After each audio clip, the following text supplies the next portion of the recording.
Welcome everybody to Extreme Power No Handling, and today we're dealing with the 1958 Austin-Healey Sprite Mk1. Now this was hardly a bad handling car in its stock form, but at the end of the day it only had 45 horsepower to deal with, so neither did it have much in the way of acceleration or speed to deal with either. But now it has 668 horsepower and 682 pounds-feet of torque from a 2-litre turbocharged inline-4 engine. So yeah, it's going to be a mighty bit more quicker and more powerful, and obviously quicker in the top speed than it ever was in stock form. So yeah, it's probably going to struggle quite a fair bit, especially since it's rear-wheel drive and it doesn't weigh all that much either at 1,483 pounds. But still, hopefully it will at least be quicker than some of the cars that we've had on this series so far.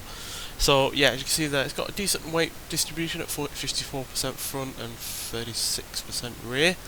And yeah, but stat wise it's on the poor side. Yes, the speed is good, but handling, acceleration, launch and braking are all poor, especially the brakes, which yeah, this car wasn't even meant to be able to do 100 miles an hour originally, so you can see why the braking wouldn't have been the best even for a 1958 car. So yeah, with you know, modern levels of power, this is going to really struggle in terms of its brakes, especially since it's also raining. Now granted, it doesn't weigh all that much, but at the end of the day, you want as good brakes as possible when you're dealing with the rain and dealing with, you know, nearly 700 horsepower. So yeah, we're definitely going to struggle in that regard, but hopefully the handling will shine through in a little bit. Not expecting it to be great though, but hopefully it will have some handling. Now the Hummer was surprisingly quick in the previous episode, despite having, you know, well over 8,000 pounds in weight. So hopefully this lighter but also less powerful car can do even better. It's certainly going to be more nimble, but I'm doubtful as to whether it will get in much of the way in terms of speed. It'll drift a lot as well, as you can see. It's got rear wheel drive and it's very light. So those tyres aren't particularly wide either. And yeah, the rain is definitely going to help it with sliding around.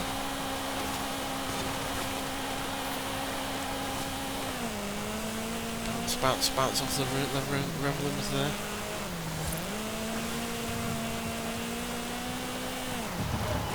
Still nearly 100 miles an hour there, which is pretty decent. He's certainly struggling to put the power down in some regards. Definitely quicker than it would have been in stock form, but hardly feels like it's got 10 times the power. Or more, quite frankly. It's got probably about 13, 14 times the power, so yeah, not particularly great in that regard. But then again, a lot of cars on this series do struggle to put all of the power down. It's not got 105 there, which is hardly a slow amount of speed.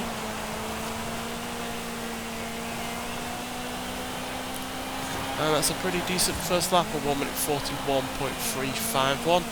Wouldn't be the quickest car in this series though if that was our fastest time, but neither would it be our slowest. So yeah, this is able to do 0 to 60 now in 9.781 seconds.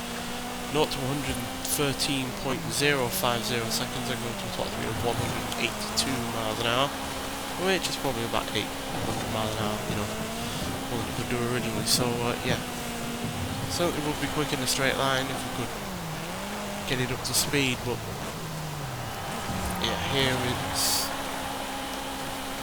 seems to be a track that's more favourable to acceleration, which this does not seem to have much of.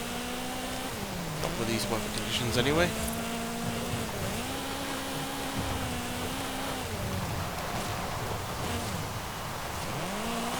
Certainly struggling to keep it under control for the corners.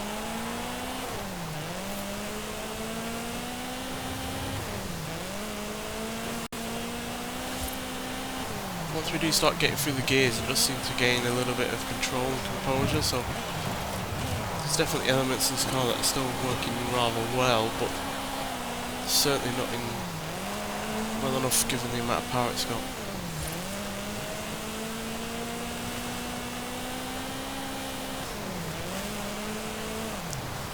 6 this time, slightly quicker.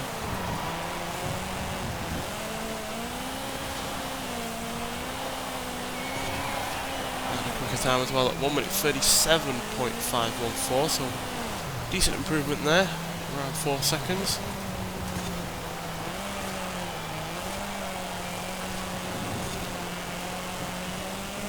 And keep it under control.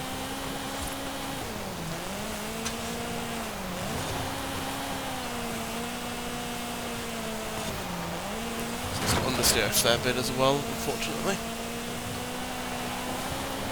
Yeah, that should be no surprise. It's got an engine more than twice the size of what it had originally. So there's a cubic capacity, and there's a turbocharger on there now as well.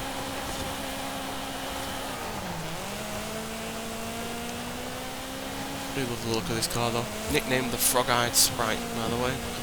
Basically looks like it's got frog eyes. Wish we had even more classic British cars like this on the game. We had a fair few in the previous Forza game because it was set in Britain, but yeah, there's still a whole host of British cars out there that we get to ever see put into a video game, and yeah, I'd love to see them.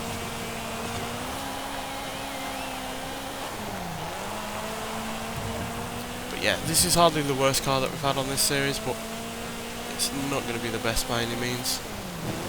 Just isn't able to put that power down, so spinning most of it away, unfortunately.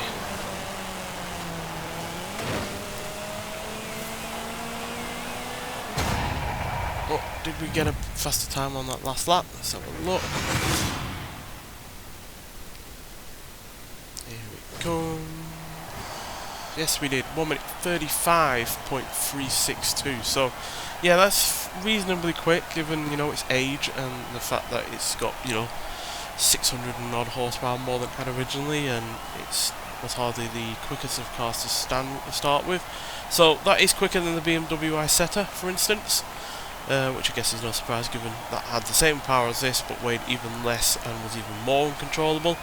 Slower than the Hummer and the Hennessy though, which again I guess is no surprise. They both had all-wheel drive, and it's also...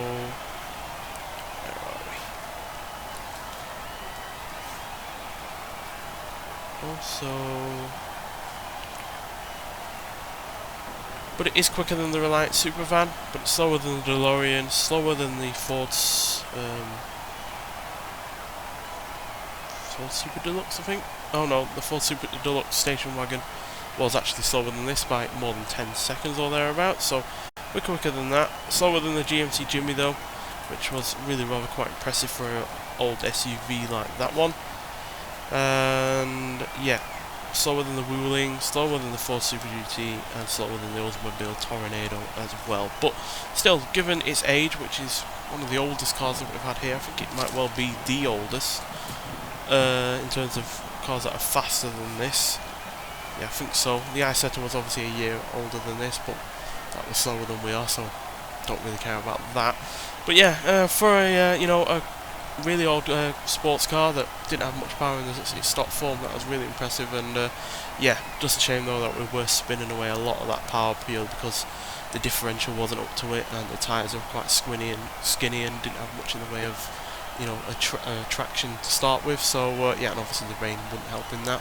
But overall, a decent car, and you know, we didn't spin out, we didn't have any major crashes or anything like that. So reasonably controllable, just not particularly quick. Nonetheless, so thank you for watching, and I'll see you in the next one. Bye.